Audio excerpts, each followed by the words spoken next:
नमस्कार शिक्षक साथियों, आपका स्वागत है टोटल नॉलेज एजुकेशन चैनल पर। इस चैनल पर आपको शिक्षा विभाग की विभिन्न जानकारियाँ वीडियो के माध्यम से उपलब्ध होती हैं। विद्यालयों में होने वाले ऑनलाइन कार्य जैसे UDAG plus, student mapping, student profile updation, विमर्श पोर्टल, डिजिगो पोर्टल संबंधी सभी कार्य जहाँ पर आपको प्रॉब्लम्स आती है, उन समस्याओं का हल आपको इस चैनल पर प्राप्त होता है।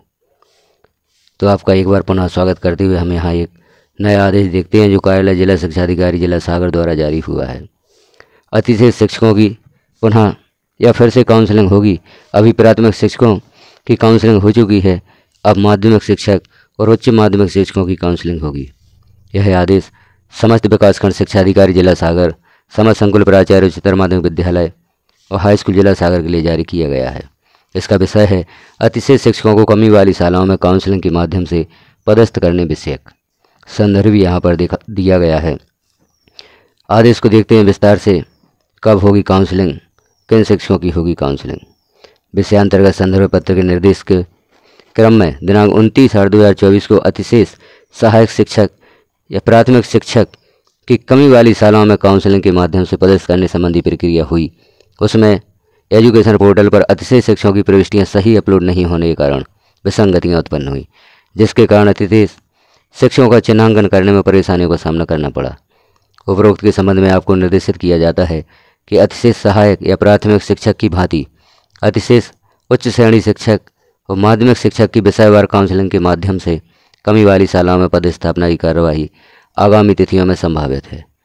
काउंसलिंग में कोई विसंगति उत्पन्न न हो, इस हेतु आप अपने संकुल अंतर्गत अतिशेष उच्च श्रेणी शिक्षकों या माध्यमिक शिक्षक की प्रविष्टियों का भली भांति परीक्षण कर सही जानकारी निर्धारित प्रारूप में तैयार रखना सुनिश्चित करें। प्राय ऐसी भी शिकायतें प्राप्त हुई हैं कि किसी लोक सेवक की नियुक्ति समाज विज्ञान में हुई है और इन्होंने स्थानांतरण विषय हिंदी से ले लिया है। ऐसे लोक सेवकों के प्रकरण परीक्षण कर नियमानुसार कार्यवाही सुनिश्चित करें। इसके साथ ही संस्था में कोई शिक्षक की मृत्यु हो गई है या सेवानिवृत्त हो गया है या स्थानांतरित हो गए हैं एवं लंबे समय से अनुपस्थित हैं, परंतु उन्हें पोर्टल से हटाया नहीं गया है, जिससे वहां अतिशेष की स्थिति निर्मित हुई है। ऐसी विसंगतियों का निराकरण करना सुनिश्चित करें। तो इस आदेश के अनुसार अब प्राथमिक शिक्षक और सहायक शिक्षकों की अतिशेष काउंसलिंग के अनुसार ही उच्च श्रेणी शिक्षक और माध्यमिक शिक्षक की विषयवार काउंसलिंग होने वाली है।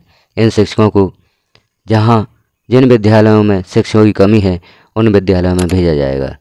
अतिशेष शिक्षक क्या होते हैं से किसी विद्यालय में छात्रों के मान से या विषय मान से अधिक शिक्षक हैं, उन शिक्षकों को अतिशेष शिक्षक माना जाता है। तो ऐसे अतिशेष शिक्षक अब उन विद्यालयों में भेजे जाएंगे जहां पर शिक्षकों की कमी है। जहां इन शिक्षकों की आवश्यकता है उन विद्यालयों में इन शिक्षकों को भेजा जाएगा।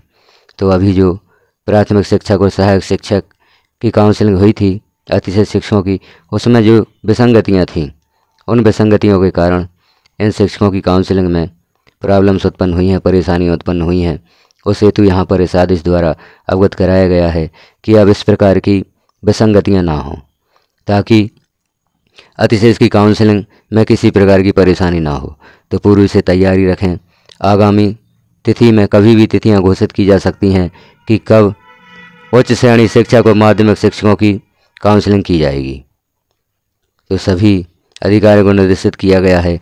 यहाँ जैसे हमने ऊपर देखा था, समस्त विकासखंड शिक्षा अधिकारी जिला सागर, समस्त संकुल प्राचार्य उच्चतर माध्यमिक विद्यालय और हाई स्कूल जिला सागर, इन्हें निर्देशित कर दिया गया है कि जो भी विसंगतियां हैं उन्हें अभी सुधार लें और जो शिक्षक वास्तव में अतिशेष की सूची में आते हैं उन शिक्षकों की जानकारी का परीक्षण कर उन्हें अतिशेष की सूची में शामिल करें। यदि किसी प्रकार की विसंगति है उनकी जानकारी में तो उसे अभी सुधार लिया जाए, ताकि जब भी इनकी काउंसलिंग हो तो किसी प्रकार की दावे आपत्ति की समस्या उत्पन्न ना हो और समय से अतिशेष शिक्षकों की काउंसलिंग की जा सके और ऐसे शिक्षकों को उन शालाओं में भेजा जा सके जहां पर शिक्षकों की कमी है। अभी जो हम विसंगतियां देख रहे हैं, कई विद्यालयों में छात्रों की दर्ज के मान से और विषय मान से अधिक शिक्षक पदस्थ हैं और कई विद्यालय ऐसे हैं जहाँ पर छात्रों की संख्या अधिक है और वहाँ पर कम शिक्षक हैं। किसी विद्यालय में 1 शिक्षक है, किसी विद्यालय में 2 शिक्षक हैं, जबकि वहाँ पर 4 और 5 शिक्षकों की आवश्यकता है।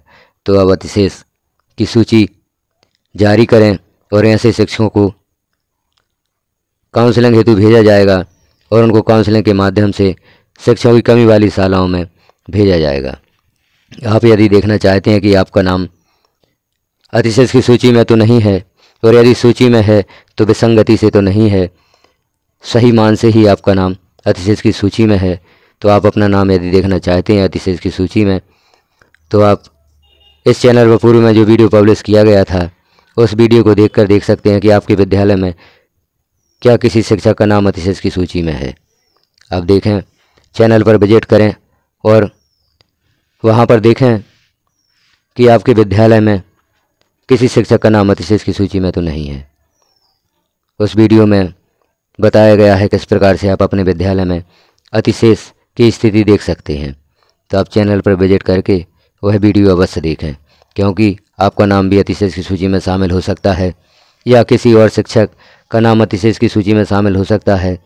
तो आप परीक्षण कर लें कि क्या आपका नाम सही जोड़ा गया है। यदि सही नहीं जोड़ा गया है तो उसमें आप सुधार करवा लें ताकि आप भी परेशानी से बच सकें। तो इस प्रकार से आदेश जारी किया गया है अतिशेष शिक्षकों को कमी वाली शालाओं में काउंसलिंग के माध्यम से पदस्थ करने विषयक। तब माध्यमिक शिक्षकों की भी काउंसलिंग होने वाली है। यह प्रपत्र दिया गया है जिसमें उच्च श्रेणी शिक्षक या माध्यमिक शिक्षक अतिशेष चिन्हांकन हेतु प्रपत्र, यह प्रपत्र दिया गया है। इसी प्रपत्र के अनुसार उच्च श्रेणी शिक्षक और माध्यमिक शिक्षक अतिशेष चिन्हांकन किया जाएगा। इसमें कौन कौन सी जानकारियाँ हम देख लेते हैं। विद्यालय या संकुल या विकासखंड का नाम, इसमें पहला दिया गया है क्रमांक, दूसरा बिंदु है जिला, तीसरा विकासखंड, चौथा संकुल और विद्यालय का नाम डाइस कोड। विगत 3 वर्ष की दर संख्या वर्षवार, यहाँ पर विगत 3 वर्ष की दर संख्या देना है, औसत दर संख्या देना है। विद्यालय में कार्यरत लोक सेवक का नाम वरिष्ठता के अनुसार, यूनिक आईडी, लोक सेवक का नाम और पद नाम। जन्म तिथि, विद्यालय में कार्यभार ग्रहण का दिनांक, उच्च श्रेणी शिक्षक या प्रधान अध्यापक माध्यमिक शाला के पद पर आने का विषय, माध्यमिक शिक्षक वर्ष 2018 में नवीन कैडर में नियुक्त के विषय और आदेश भी संलग्न करें। और अंतिम कॉलम है रिमार्क का। आवश्यक दिशा निर्देश भी यहाँ पर दिए गए हैं। प्रपत्र एक्सेल शीट में तैयार करें एवं प्रपत्र में कोई अन्य संशोधन करें एवं फॉन्ट कृति 010 में ही टाइप करें। जानकारी प्रपत्र की प्रथम प्रति संस्था स्तर पर तैयार की जाए। संकुल स्तर पर जानकारी का संकलन इसी प्रपत्र में पृथक से किया जावे। संकुल स्तर से प्राप्त जानकारी का संकलन विकासखंड स्तर पर किया जावे। अतिशेष शिक्षकों का चिन्हांकन स्थानांतरण नीति 2022 की कंडिका 3.1.2 एवं 3.2 के अनुसार किया जावे। तो यह प्रपत्र है। इसी प्रपत्र के आधार पर अब अतिशेष शिक्षकों का चिन्हांकन किया जाएगा। सभी शिक्षक साथियों से अनुरोध है, इस चैनल पर पब्लिश होने वाली जानकारियाँ आपको कैसी लगती हैं। जो शिक्षा विभाग में ऑनलाइन कार्य होते हैं उनसे आपकी समस्याओं का सॉल्यूशन होता है, समाधान होता है नहीं, एक बार कमेंट में अवश्य बताएं। चैनल पर पहली बार है तो चैनल को सब्सक्राइब कर लें, वीडियो को लाइक करें, अन्य शिक्षकों तक शेयर करें ताकि यह जानकारी सभी को प्राप्त हो सके। और आप चाहते हैं इस प्रकार की जानकारियाँ समय से आपको प्राप्त हों तो बेल आइकन को क्लिक कर ऑल पर प्रेस कर दें ताकि जैसे ही कोई जानकारी चैनल पर पब्लिश की जाती है वह सर्वप्रथम आपको प्राप्त हो सके। वीडियो को लास्ट तक देखने के लिए आपका धन्यवाद।